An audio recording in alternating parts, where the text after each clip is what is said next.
ત્યારે 22 જાન્યુઆરીએ ઘરે કેવી રીતે રામ જ્યોત પ્રગટાવવી, કેટલા દીવા કરવા, કયું તેલ વાપરવું તે વિશે આપણે અહીં વિગતે વાત કરીશું. નમસ્કાર દર્શક મિત્રો, ખબર છે .com હું માલવિકા આપનું સ્વાગત કરું છું.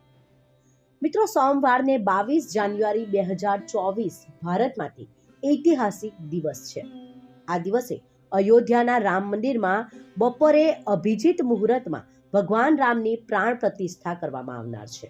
ત્યારે 22 જાન્યુઆરીએ ઘરે કેવી રીતે રામ જ્યોત પ્રગટાવવી, કેટલા દીવા કરવા, કયું તેલ વાપરવું તે વિશે આપણે અહીં વિગતે વાત કરીશું. વડાપ્રધાન નરેન્દ્ર મોદીએ દેશવાસીઓને રામલલ્લાના પ્રાણ પ્રતિષ્ઠાના દિવસે તેમના ઘરે રામ જ્યોતિ પ્રગટાવવાનું કહ્યું છે. હવે તમારા મનમાં પ્રશ્ન થશે કે રામ જ્યોતિ કયા સમયે પ્રગટાવવી જોઈએ, રામ જ્યોતિ કેવી રીતે પ્રગટાવવી, શું હશે રામ જ્યોતિ પ્રગટાવવાનો મંત્ર, રામ જ્યોતિના સમયે કેટલા દીવા પ્રગટાવવા જોઈએ. ચાલો આ વિશે ગુરુગ્રામના જ્યોતિષની નરેન્દ્ર જુનેજા પાસેથી વિગતવાર માહિતી જાણીએ. અયોધ્યા રામ મંદિરના 22 જાન્યુઆરીએ પ્રાણ પ્રતિષ્ઠા વાળા દિવસે દરેક ઘરમાં રામ જ્યોતિ પ્રગટાવવી આખો દેશ રામમય બની જશે. રામ જ્યોતિ પ્રાણ પ્રતિષ્ઠા સમયે નહીં પ્રગટાવવામાં આવે, પરંતુ અંધારું થયા પહેલા સંધ્યાકાળે પ્રગટાવવામાં આવશે. આપણા આરાધ્ય પ્રભુ રામ માટે તમારે રામ જ્યોતિને માટીના દીવામાં પ્રગટાવવી જોઈએ, કારણ કે આ બધા સામાન્ય લોકો માટે સરળતાથી ઉપલબ્ધ છે. જો તમે ઈચ્છો તો ધાતુના દીવાનો પણ ઉપયોગ કરી શકો છો.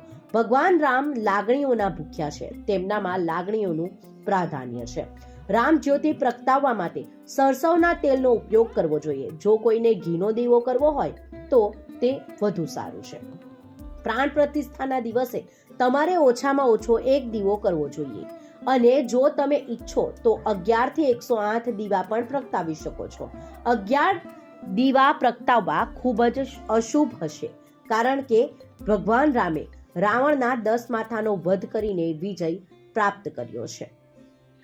રામ જ્યોતિ પ્રગટાવ્યા પછી એ 11 માંથી 5 દીવા તમારા પૂજા સ્થાન પર રાખો. બાકીના 6 દીવા ઘરના મુખ્ય પ્રવેશ દ્વાર, આંગણા સહિત મહત્વના સ્થળોએ રાખી શકાય છે.